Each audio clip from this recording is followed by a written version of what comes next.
الحمد لله رب العالمين والصلاة والسلام على سيد المرسلين أما بعد فأعوذ بالله من الشيطان الرجيم بسم الله الرحمن الرحيم الصلاة والسلام عليك يا رسول الله وعلى آلك وأصحابك يا حبيب الله الصلاة والسلام عليك يا نبي الله وعلى آلك وأصحابك يا نور الله صلی اللہ تعالی علیہ وسلم۔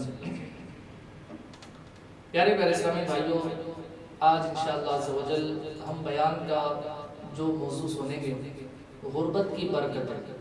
اس میں انشاءاللہ ہم احادیث مبارکہ سننے کی سعادت حاصل کریں گے، کچھ واقعہ سننے کی سعادت حاصل کریں گے انشاءاللہ عز و جل۔ تو آئیے سب سے پہلے ہم درود پاک کی فضیلت سماعت کرتے ہیں۔ صحابی رسول حضرت سمورہ رضی اللہ عنہ فرماتے ہیں، ہم سرکار علی وقار مدینے کے تاجدار صلی اللہ تعالی علیہ وسلم کے دربار پر انوار میں حاضر تھے۔ ایک شخص حاضر ہو کر عرض گزار ہوا، یا رسول اللہ صلی اللہ تعالی علیہ وسلم، اللہ کریم کی بارگاہ میں سب سے اچھا عمل کون سا ہے؟ تو محبوب خدا سرور انبیاء صلی اللہ علیہ وسلم نے ارشاد فرمایا، سچ بولنا اور امانت ادا کرنا۔ میں نے عرض کی، یا رسول اللہ صلی اللہ علیہ وسلم مزید کچھ ارشاد فرمائیے۔ فرمایا، مجھ پر درود پاک پڑھنا کہ یہ عمل فقر یعنی غربت کو دور کرتا ہے۔ سبحان اللہ، پڑھتا رہو کثرت سے درود ان پہ صدا میں، پڑھتا رہو کثرت سے درود ان پہ صدا میں، اور ذکر کا بھی شوق پائے غوث و رضا دے۔ آمین۔ صلو علی الحبیب صلی اللہ علی محمد صلی اللہ علیہ وسلم۔ پیارے پیارے اسلامی بھائیوں، حصول ثواب کی خاطر بیان سننے سے پہلے اچھی اچھی نیتیں کر لیجئے۔ فرمان مصطفیٰ صلی اللہ علیہ وسلم، نیت المؤمن خیر من عمل، مسلمان کی نیت اس کے عمل سے بہتر ہے۔ آئیے اچھی نیت کرتے اللہ پاک کی رضا پانے اور حصول ثواب کی خاطر بیان سنیں گے۔ باادب بیٹھ کر توجہ کے ساتھ بیان سنیں گے، اسے یاد رکھیں گے، عمل کریں گے، دوسروں تک پہنچائیں گے انشاءاللہ عز و جل۔ پیارے میرے اسلامی بھائیوں، ہمارے آج کے بیان کا موضوع ہے غربت کی برکت۔ عام طور پر غربت کو بہت بڑی آفت و مصیبت سمجھا جاتا ہے۔ کیا واقعی ایسا ہی ہے؟ کیا ہر غربت ہی آفت ہے یا اس غربت کے فائدے بھی ہیں؟ آج ہم اسی بارے میں کچھ سنیں گے کہ غریب کس طرح فائدے میں ہے، غربت کے فوائد کیا ہے، غربت کی وجہ سے اللہ کریم کی ناشکری کرنا کیسا۔ اے کاش کہ ہمیں سارا بیان اچھی اچھی نیتوں اور مکمل توجہ کے ساتھ سننا نصیب ہو جائے۔ آمین بجاہ نبی الامین صلی اللہ علیہ وسلم۔ آئیے سب سے پہلے ایک واقعہ سنتے ہیں۔ چنانچہ منقول ہے، ایک مرتبہ فقراء یعنی غریب صحابہ اکرام رضوان اللہ تعالی علیہم اجمعین نے بارگاہ رسالت صلی اللہ علیہ وسلم میں اپنا نمائندہ بھیجا، جس نے آقا کریم رؤوف الرحیم صلی اللہ علیہ وسلم کی خدمت میں حاضر ہو کر عرض کی، میں فقراء کا نمائندہ بن کر حاضر ہوا ہوں۔ مصطفیٰ جان رحمت صلی اللہ علیہ وسلم نے ارشاد فرمایا، تمہیں بھی مرحبا اور انہیں بھی جن کے پاس سے تم آئے ہو۔ تم ایسے لوگوں کے پاس سے آئے ہو جن سے میں محبت کرتا ہوں۔ نمائندے نے عرض کی، یا رسول اللہ صلی اللہ علیہ وسلم، فقراء نے یہ گزارش کی ہے کہ مالدار لوگ جنت کے درجات لے گئے، وہ حج کرتے ہیں اور ہمیں اس کی استطاعت نہیں، وہ عمرہ کرتے ہیں اور ہم اس پر قادر نہیں، وہ بیمار ہوتے ہیں تو اپنا زائد مال صدقہ کر کے آخرت کے لیے جمع کر لیتے ہیں۔ آپ صلی اللہ تعالی علیہ وسلم نے ارشاد فرمایا، میری طرف سے فقراء کو یہ پیغام پہنچا دو کہ ان میں سے جو اپنی غربت پر صبر کرے اور ثواب کی امید رکھے، اسے 3 ایسی باتیں حاصل ہوگی جو مالداروں کو حاصل نہیں۔ سبحان اللہ۔ نمبر 1، پہلی بات یہ کہ جنت میں ایسے بلند محلات ہیں جن کی طرف اہل جنت ایسے دیکھیں گے جیسے دنیا والے آسمان کے ستاروں کو دیکھتے ہیں۔ ان میں صرف غربت اختیار کرنے والے نبی، شہید، فقیر اور فقیر مومن داخل ہوں گے۔ نمبر 2، دوسری بات یہ کہ فقراء مالداروں سے قیامت کے آتے دن کی مقدار یعنی 500 سال پہلے جنت میں داخل ہوں گے۔ نمبر 3 جبکہ تیسری بات یہ ہے کہ مالدار شخص سبحان اللہ والحمدللہ ولا الہ الا اللہ واللہ اکبر کہے اور یہی کلمات فقیر بھی ادا کرے تو مالدار فقیر کے برابر ثواب نہیں پا سکتا، اگرچہ وہ 10,000 درہم چاندی کے سکے صدقہ کرے۔ دیگر تمام نیک اعمال میں بھی یہی معاملہ ہے۔ نمائندے نے واپس جا کر فقراء کو یہ فرمان مصطفیٰ صلی اللہ علیہ وسلم سنایا تو وہ کہنے لگے رضینا ہم راضی ہے، رضینا ہم راضی ہے۔ سبحان اللہ۔ آتا ہے فقیروں پہ انہیں پیار کچھ ایسا، خود بھیک دے اور خود کہے منگتا کا بھلا ہو۔ تم کو تو غلاموں سے ہے کچھ ایسی محبت، تم کو تو غلاموں سے ہے کچھ ایسی محبت، ہے ترک ادب ورنہ کہیں ہم پہ فدا ہو۔ اشعار کی اس وضاحت سماعت کرے۔ ہمارے پیارے آقا مدینے والے مصطفیٰ صلی اللہ علیہ وسلم کو اپنے غلاموں سے ایسا پیار ہے اور اپنے چاہنے والوں سے ایسی محبت فرماتے ہیں کہ آپ خود ہی اپنے غلاموں کی مدد فرماتے ہیں، ان کی پریشانیاں دور کرتے ہیں اور ان کی بگڑی بناتے ہیں اور ان کے لیے دعائیں خیر بھی فرماتے ہیں۔ حضور صلی اللہ علیہ وسلم کو ہم سے ایسی محبت ہے کہ اگر ترک ادب نہ ہوتا تو ہم کہتے کہ حضور صلی اللہ علیہ وسلم ہم پر فدا ہے۔ صلو علی الحبیب صلی اللہ علیہ محمد صلی اللہ علیہ وسلم۔ پیارے پیارے اسلامی بھائیوں، بیان کردہ واقعے سے معلوم ہوا کہ ہمارے پیارے آقا مدینے والے مصطفیٰ صلی اللہ علیہ وسلم غریبوں سے بڑی محبت فرماتے تھے اور انہیں یہ ذہن دیتے تھے کہ وہ اپنی غربت پر شکوہ شکایت کرنے کے بجائے صبر کو اپنی عادت میں شامل کرے۔ اسی حدیث پاک میں غریبوں کو ملنے والی 3 خوش خبریاں سن کر احساس ہوتا ہے کہ واقعی اپنی غربت پر صبر کرنے والے غریب اور فقیر بڑے خوش نصیب ہوتے ہیں۔ یاد رکھیے، نہ تو ہر قسم کی غربت افضل ہے اور نہ ہی ہر قسم کی مالداری افضل ہے۔ وہ غربت اور مالداری کہ جو بندے کو دین اور شریعت سے دور کر دے اچھی نہیں، جبکہ وہ غربت کہ جو بندے کو شریعت کی پیروی، اللہ کا توکل اور خودداری پر ابھارے، حقیقت میں وہی غربت اللہ پاک کی نعمت، نبی رحمت صلی اللہ علیہ وسلم کی چاہت ہے۔ یہی غربت جنت میں انبیاء شہداء کی رفاقت یعنی دوستی کا سبب ہے۔ یہی غربت اللہ کریم کے رحمتوں کے سائے کا حقدار بناتی ہے۔ یہی غربت رب کریم کے محبوب بندوں میں شامل کرواتی ہے۔ یہی غربت گناہوں سے بچنے میں آسانی پیدا کر سکتی ہے۔ یہی غربت نیکیاں کمانے کا سبب بن سکتی ہے۔ یہی غربت مالداروں کے مقابلے میں زیادہ اجر و ثواب حاصل ہونے کا ذریعہ بن سکتی ہے۔ یہی غربت بروز قیامت حساب و کتاب میں آسانی کا سبب بن سکتی ہے۔ یہی غربت مالداروں سے بہت پہلے جنت میں داخلے کا ذریعہ بن سکتی ہے۔ یہی غربت مال و دولت کی آفات سے محفوظ رہنے کا سبب ہے۔ القرض ایسی غربت جس میں صبر ہو، اس کے بے شمار فائدے ہیں۔ پیارے پیارے اسلامی بھائیوں، یاد رکھیے غربت کے سب فضائل اور برکتیں اسی غریب مسلمان کے لیے ہے جو طلب ثواب اور اللہ پاک کی رضا پر راضی رہتے ہوئے غربت پر صبر کرے۔ غربت میں صبر کرنا عظیم عبادت اور اجر عظیم کا سبب ہے۔ غربت پر صبر کرنے کا ذہن بنانے کے لیے ہمیں اپنے پیارے پیارے آقا مکی مدنی مصطفیٰ صلی اللہ علیہ وسلم کی مبارک زندگی کو سامنے رکھنا چاہیے۔ آپ صلی اللہ علیہ وسلم کئی روز تک پیٹ بھر کر کھانا تناول نہ فرماتے بلکہ مبارک پیٹ پر پتھر باندھتے تھے۔ پورا مہینہ آپ صلی اللہ علیہ وسلم کے مکان عالی شان کے چولہے میں آگ نہ جلتی تھی، چند کھجوروں اور پانی پر گزارا فرماتے تھے۔ الغرض آپ صلی اللہ علیہ وسلم نے غربت کو پسند فرمایا۔ سبحان اللہ۔ کھانا تو دیکھو جو کی روٹی، کھانا تو دیکھو جو کی روٹی، بے چنا آٹا، روٹی بھی موٹی، وہ بھی شکم بھر کر روز نہ کھانا، صلی اللہ علیہ وسلم کون و مکان کے آقا ہو کر، دونوں جہاں کے داتا ہو کر، ہے فاقے سے شاہ دو عالم، صلی اللہ علیہ وسلم قبضے میں جس کے ساری خدائی، اس کا بچھونا ایک چٹائی، نظروں میں کتنی ہے دنیا، صلی اللہ علیہ وسلم، صلو علی الحبیب صلی اللہ علیہ محمد صلی اللہ علیہ وسلم۔ اے عاشقان رسول، سنا آپ نے کہ ہمارے پیارے آقا صلی اللہ علیہ وسلم نے اپنی ذات کے لیے فقر و غربت کو پسند فرمایا۔ اسی طرح آپ صلی اللہ علیہ وسلم کی صحبت سے فیض پانے والے صحابہ اکرام علیہم الرضوان نے بھی اپنی مبارک زندگیاں فقر و فاقے میں گزاری۔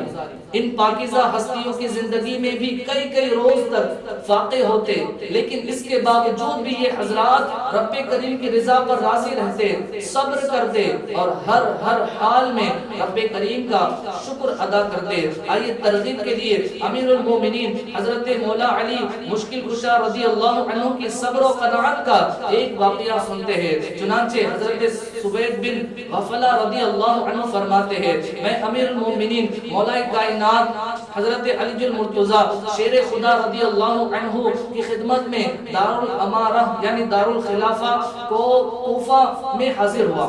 آپ کے سامنے جوش شریف کی روٹی اور دودھ کا ایک پیالہ رکھا ہوا تھا۔ روٹی خشک یعنی سوکھ چکی تھی، خشک اور اس قدر سخت تھی کہ کبھی اپنے ہاتھوں سے اور کبھی گھٹنے پہ رکھ کر توڑتے تھے۔ یہ دیکھ کر میں نے آپ کی کنیز حضرت فضہ رضی اللہ عنہا سے کہا، آپ کو ان پر ترس نہیں آتا؟ دیکھیے تو صحیح، روٹی پر بھوسی لگی ہوئی ہے، ان کے لیے جو شریف چھان کر نرم روٹی پکایا کرے تاکہ توڑنے میں مشقت نہ ہو۔ تو حضرت فضہ رضی اللہ تعالی عنہا نے جواب دیا، امیر المومنین نے ہم سے عہد لیا ہے کہ ان کے لیے کبھی بھی جو شریف چھان کر نہ پکایا جائے۔ اتنے میں امیر المومنین میری طرف متوجہ ہوئے اور فرمایا، اے ابن غفلہ، آپ اس کنیز سے کیا کہہ رہے ہیں؟ میں نے جو کچھ کہا تھا عرض کر دیا اور التجا کی، یا امیر المومنین آپ اپنی جان پر رحم فرمائیں اور اتنی مشقت نہ اٹھائیں۔ فرمایا، اے ابن غفلہ، دو عالم کے مالک و مختار مکی مدنی سرکار صلی اللہ علیہ وسلم اور آپ کے اہل و عیال نے کبھی 3 دن برابر گیہوں یعنی گندم کی روٹی پیٹ بھر کر نہیں کھائی اور نہ ہی کبھی آپ کے لیے آٹا چھان کر پکایا گیا۔ ایک مرتبہ مدینہ منورہ میں بھوک نے بہت ستایا تو میں مزدوری کے لیے نکلا، دیکھا کہ ایک عورت مٹی کے ڈھیلوں کو جمع کر کے ان کو بھگونا چاہتی تھی۔ میں نے اس سے فی ڈول 1 کھجور اجرت طے کی اور 16 ڈول ڈال کر اس مٹی کو بھگو دیا، یہاں تک کہ میرے ہاتھوں میں چھالے پڑ گئے۔ پھر وہ کھجوریں لے کر میں حضور اکرم نور مجسم صلی اللہ علیہ وسلم کے پاس حاضر ہوا اور سارا واقعہ بیان کیا تو آپ صلی اللہ تو آپ نے بھی ان میں سے کچھ کھجوریں تناول فرمائی۔ سبحان اللہ۔ اے عاشقان صحابہ و اہل بیت، مسلمانوں کے چوتھے خلیفہ، اہل بیت مصطفیٰ، قادریوں کے پیشوا، امیر المومنین مولا کائنات حضرت علی المرتضیٰ شیر خدا کرم اللہ تعالی وجہہ الکریم کی سادگی پر ہماری جان قربان ہو۔ اتنی مشقتیں برداشت کرنے کے باوجود کبھی حرف شکایت زبان پر نہ لائے، کبھی بھی گلہ شکوہ نہیں کیا، بلکہ ہر حال میں رب کریم کا شکر ادا کرتے رہے۔ مگر افسوس فی زمانہ بعض لوگوں کو دیکھا گیا ہے کہ ان کی عادت ہوتی ہے کہ وہ بات بات پر شکوے اور شکایات کے انبار لگا دیتے ہیں، کبھی دوسروں کو خواہ مخواہ اپنے دکھڑے سناتے ہیں تو کبھی پریشانیوں کا رونا روتے ہیں، کبھی تنگستی کی شکایت کرتے ہیں تو کبھی غربت کی وجہ سے گلہ شکوہ کرتے نظر آتے ہیں۔ الغرض ایسے لوگ کسی حال میں خوش نہیں رہتے۔ منقول ہے کہ کسی شخص نے بزرگ رحمت اللہ تعالی علیہ سے اپنی تندرستی کا شکوہ کیا اور اس سے ہونے والے رنج و غم کا اظہار کیا تو ان بزرگ رحمت اللہ علیہ نے اس شخص سے پوچھا، کیا تمہیں 10,000 درہم کے بدلے اندھا ہونا قبول ہے؟ اس نے عرض کی نہیں۔ پوچھا، کیا تمہیں 10,000 درہم کے بدلے گونگا ہونا قبول ہے؟ اس نے عرض کی نہیں۔ پھر اس بزرگ رحمت اللہ علیہ نے پوچھا کیا تمہیں 20,000 درہم کے بدلے دونوں ہاتھ اور پاؤں کٹوانا قبول ہے؟ اس نے عرض کی نہیں۔ پوچھا کیا تمہیں 10,000 درہم کے بدلے پاگل ہونا قبول ہے؟ اس نے عرض کی نہیں۔ تب انہوں نے فرمایا تمہیں حیا نہیں آتی کہ 50,000 کا سامان ہونے کے باوجود اپنے آقا کو مولا پاک پروردگار کی شکایت کر رہے ہو؟ اللہ اکبر۔ پیارے پیارے اسلامی بھائیوں، واقعی اگر ہم اپنی ذات سے غور و فکر کریں تو یہ حقیقت کھل کر ہمارے سامنے آ جائے گی کہ ہمارا پورا جسم ہی رب کریم کی دی ہوئی بے شمار نعمتوں کا مرکز ہے۔ ذرا سوچئے کہ اگر ہمیں دنیا کی کثیر دولت دے کر کہا جائے کہ اپنی آنکھیں دے دو تو کیا ہم اس کے لیے تیار ہو جائیں گے؟ اگر ہمیں کثیر مال دے کر ایک پاؤں سے معذور ہونے کا کہا جائے تو کیا ہم اس کے لیے تیار ہو جائیں گے؟ اگر ہمیں کئی لاکھ روپے دے کر ہاتھ کٹوانے کا کہا جائے تو کیا ہم اس کے لیے تیار ہو جائیں گے؟ اگر ہمیں بہت زیادہ مال و دولت دے کر کہا جائے کہ اپنا ایک کان کٹوا دو تو کیا ہم اس کے لیے تیار ہو جائیں گے؟ الغرض اگر ہمیں دنیا کی ساری دولت بھی دے دی جائے تو ہم میں سے کوئی بھی ان کاموں کے لیے تیار نہیں ہوگا، مگر افسوس ان اعضاء کی سلامتی کے باوجود ہم مال و دولت کے نہ ہونے کا رونا روتے ہیں۔ لہذا مال و دولت نہ ہونے یا غریب ہونے کی وجہ سے دل برداشتہ نہیں ہونا چاہیے، بلکہ ہمیں اپنے رب کریم کا دیگر نعمتوں پر شکر ادا کرنا چاہیے اور ہر دم اس کی رضا پر راضی رہنا چاہیے۔ آئیے مل کر دعا کرتے ہیں، تو ڈر اپنا عنایت کر رہے اس ڈر سے آنکھیں تر، تو ڈر اپنا عنایت کر رہے اس ڈر سے آنکھیں تر، مٹا خوف جہاں دنیا سے مٹا دنیا کا غم مولا، تو بس رہنا سدا راضی نہیں ہے تاب ناراضی، تو بس رہنا سدا راضی نہیں ہے تاب ناراضی، تو ناخوش جس سے ہو برباد ہے تیری قسم مولا۔ آمین۔ صلو علی الحبیب صلی اللہ علی محمد صلی اللہ تعالی علیہ وآلہ وسلم۔ پیارے پیارے اسلامی بھائیوں، اسلام جہاں ہمیں بخل یعنی تنگی سے روکتا ہے، وہیں اسراف حد سے بڑھنے سے بھی روکتا ہے، اور اعتدال یعنی میانہ روی کا درس دیتا ہے، جیسا کہ قرآن کریم میں اللہ پاک ارشاد فرماتا ہے، جس کا ترجمہ ہے کنز الایمان، اور وہ کہ جب خرچ کرتے ہیں نہ حد سے بڑھے اور نہ تنگی کرے، اور ان دونوں کے بیچ اعتدال پر رہے۔ سبحان اللہ۔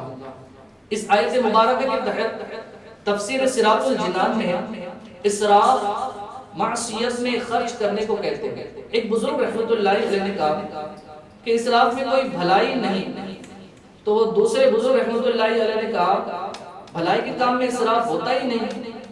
اور تنگی کرنے کے بارے میں حضرت عبداللہ بن عباس رضی اللہ عنہما فرماتے اس سے مراد یہ ہے کہ بندہ اللہ تعالیٰ کے مقرر کیے ہوئے حقوق ادا کرنے میں کمی کرے۔ مروی ہے کہ جس نے کسی حق کو منع کیا اس نے اقتدار یعنی تنگی کی، اور جس نے ناحق میں خرچ کیا اس نے اسراف کیا۔ بعض مفسرین کا قول ہے کہ اس آیت میں جن حضرات کا ذکر ہے وہ سید المرسلین صلی اللہ علیہ وسلم کے بڑے بڑے صحابہ کرام رضی اللہ عنہم ہیں، جو لذت اور ناز و نعمت میں زندگی بسر کرنے کے لیے کھاتے، نہ خوبصورتی اور زینت کے لیے پہنتے، بھوک روکنا، ستر چھپانا، سردی گرمی کی تکلیف سے بچنا، بس یہی ان کا مقصد تھا۔ سبحان اللہ۔ صلو علی الحبیب صلی اللہ تعالی علی محمد صلی اللہ علیہ وسلم۔ غریبی میں سلامتی ہے۔ پیارے اسلامی بھائیوں، غربت کا ایک فائدہ یہ بھی ہے کہ بسا اوقات غربت ہی انسان کے لیے بہتر ہوتی ہے، اور دولت کے بجائے غربت میں اس کے لیے زیادہ عافیت اور زیادہ سلامتی ہوتی ہے۔ فی زمانہ اگر ہم غور کریں تو واقعی مال و دولت ایسی چیز ہے جو انسان کو کئی گناہوں میں ملوث کر دیتی ہے۔ آج ایک تعداد ہے جو مال و دولت کی کثرت کی وجہ سے گناہوں میں مصروف ہے۔ آج ایک تعداد ہے جو مال و دولت کی کثرت کی وجہ سے بارگاہ الہی سے دور ہوتی جا رہی ہے۔ آج ایک تعداد ہے جو مال و دولت کی کثرت کی وجہ سے فخر و غرور اور تکبر میں مبتلا ہے۔ آج ایک تعداد ہے جو مال و دولت کی کثرت کی وجہ سے فکر آخرت سے غافل ہے۔ آج ایک تعداد ہے جو مال و دولت کی کثرت کی وجہ سے حلال و حرام میں تمیز کرنے سے بے پرواہ ہے۔ آج ایک تعداد ہے جو مال و دولت کی کثرت کی وجہ سے نمازوں سے دور ہے۔ آج ایک تعداد ہے جو مال و دولت کی کثرت کی وجہ سے مسجدوں میں حاضری سے محروم ہے۔ پیارے پیارے اسلامی بھائیوں، امیری اور غریبی کی حکمت کی طرف اشارہ کرتے ہوئے رب کریم پارہ 25 سورۃ الشورى کی آیت نمبر 27 میں ارشاد فرماتا ہے، جس کا ترجمہ ہے کنز ایمان، اور اگر اللہ اپنے سب بندوں کا رزق وسیع کر دیتا، اگر اللہ اپنے سب بندوں کا رزق وسیع کر دیتا تو ضرور زمین میں فساد پھیلاتے، لیکن وہ اندازے سے اتارتا ہے جتنا چاہے، بے شک وہ اپنے بندوں سے خبردار ہے، انہیں دیکھتا ہے۔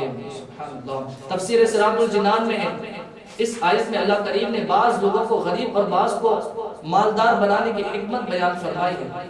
چنانچہ ارشاد فرمایا کہ اگر اللہ اپنے سب بندوں کے لیے رزق وسیع کر دیتا تو وہ ضرور زمین میں فساد پھیلاتے، کیونکہ اگر اللہ پاک اپنے بندوں کا رزق ایک جیسا کر دے تو یہ بھی ہو سکتا تھا کہ لوگ مال کے نشے میں ڈوب کر سرکشی کے کام کر دے، اور یہ بھی صورت ہو سکتی تھی کہ جب کوئی کسی کا محتاج نہ ہوگا تو ضروریات زندگی کو پورا کرنا ناممکن ہو جائے گا۔ جیسے کوئی زندگی صاف کرنے کے لیے تیار نہ ہوگا، کوئی سامان اٹھانے پر راضی نہ ہوگا، کوئی تعمیراتی کاموں میں محنت و مزدوری نہیں کرے گا، یوں نظام عالم میں جو بگاڑ پیدا ہوگا اسے ہر عقل مند بآسانی سمجھ سکتا ہے۔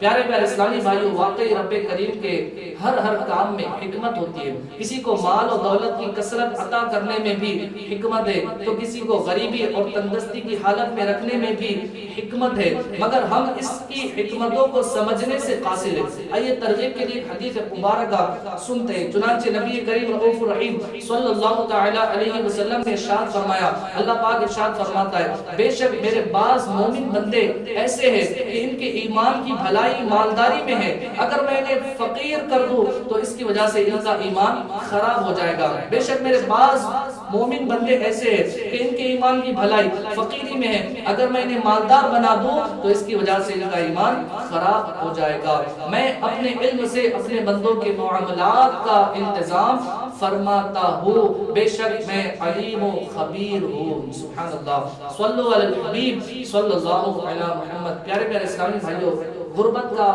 ایک فائدہ یہ بھی ہے کہ غریب دنیا و آخرت میں کامیاب اور خوش نصیب ہے۔ دنیا میں مال کی آفت اور چوری سے سلامت رہتا ہے، جبکہ آخرت میں حساب و کتاب کی سختیوں اور آزمائشوں سے محفوظ رہے گا۔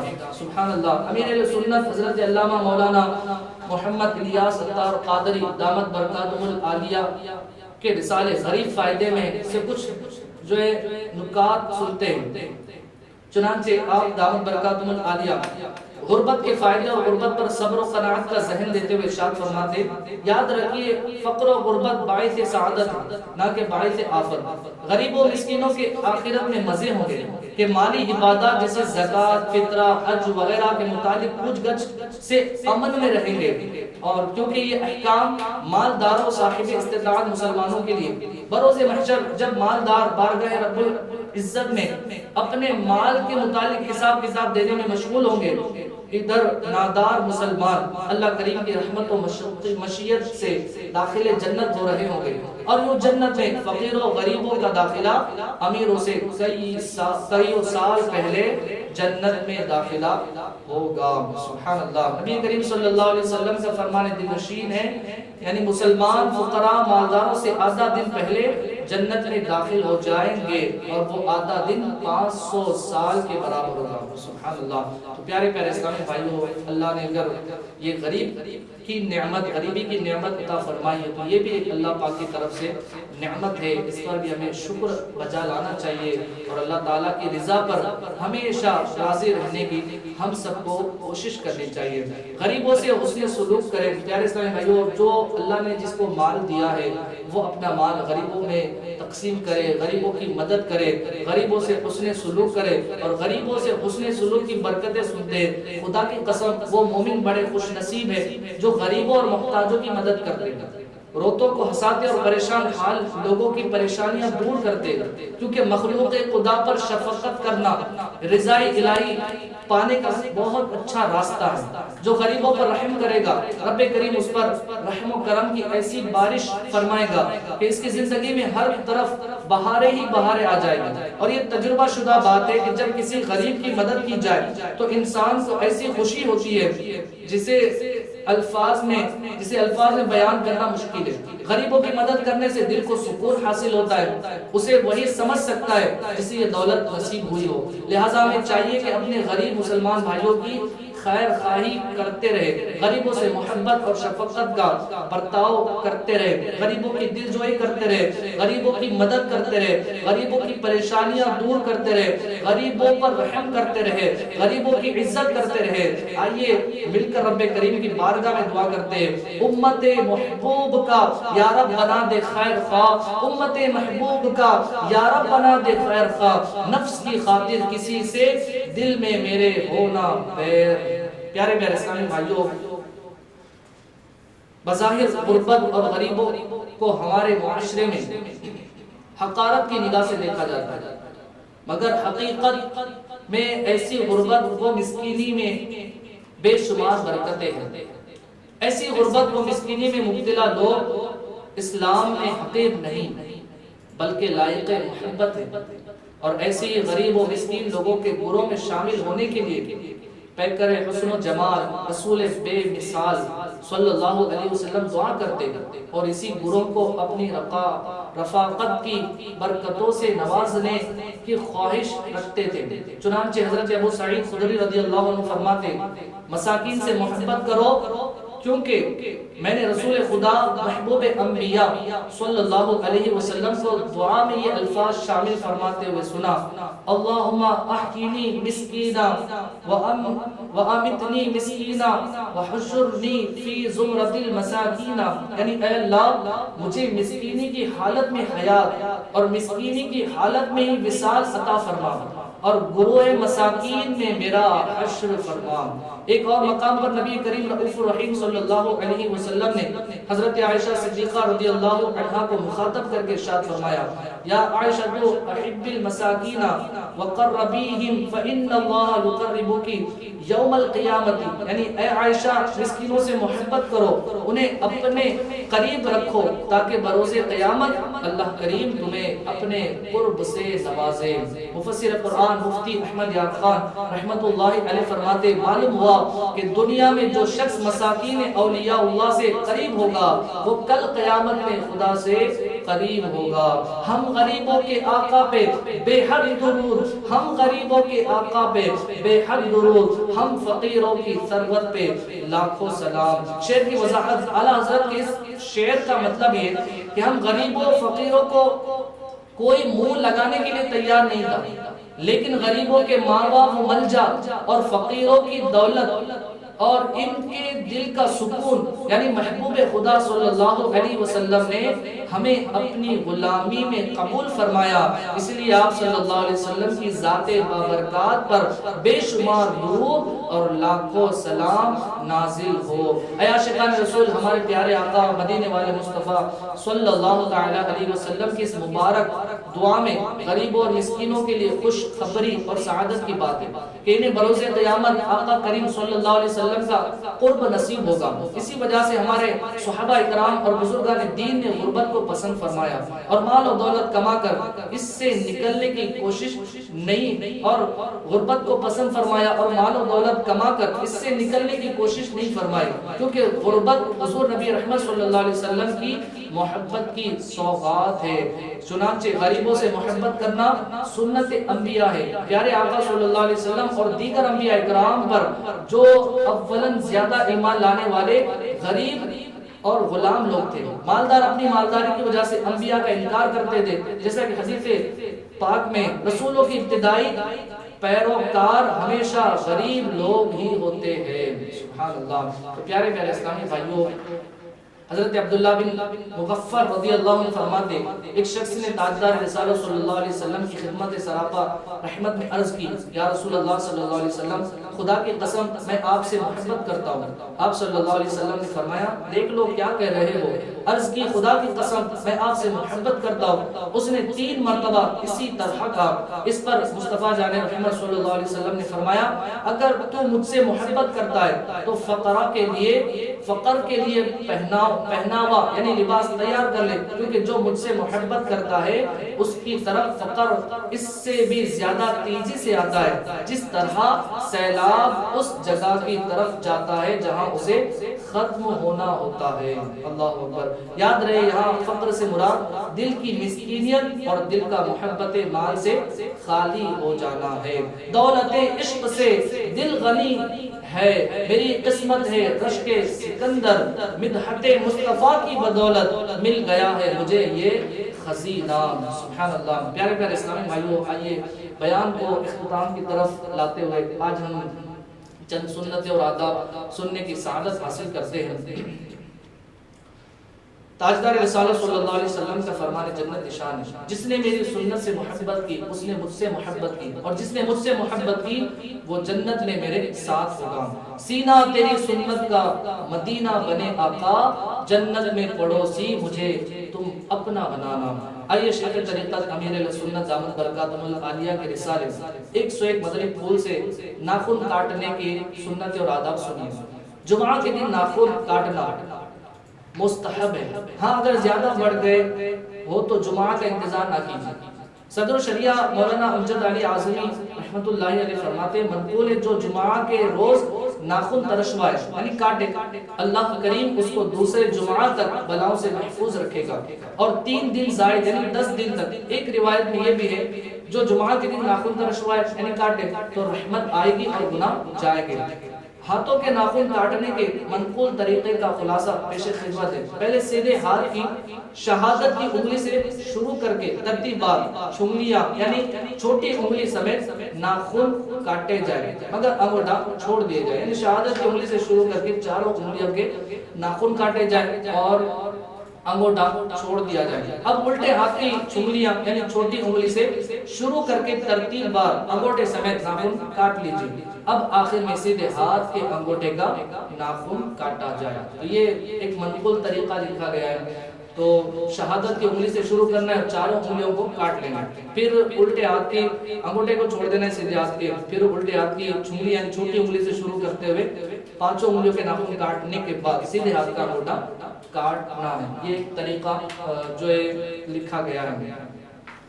پیارے پیارے اسلامی بھائیوں، پاؤں کے ناخن کاٹنے کی کوئی ترتیب منقول نہیں، بہتر یہ کہ سیدھے پاؤں کی چنگلیاں یعنی چھوٹی انگلی سے شروع کر کے ترتیب بار انگوٹھے سمیت ناخن کاٹ لیے جائے، پھر الٹے پاؤں کے انگوٹھے سے شروع کر کے چنگلیاں سمیت ناخن کاٹ لیے جائے۔ جنابت کی حالت یعنی غسل فرض ہونے کی صورت میں ناخن کاٹنا مکروہ ہے، دانت سے ناخن کاٹنا مکروہ ہے، اور اس سے برس یعنی کوڑ کے مرض کا اندیشہ ہے۔ ناخن کاٹنے کے بعد ان کو دفن کر دیے جائے۔ پیارے پیارے اسلامی بھائیوں، آج ہم نے بہت ہی پیارا موضوع سننے کی سعادت حاصل کی، بیان سننے کی سعادت حاصل کی، غربت کی برکتیں۔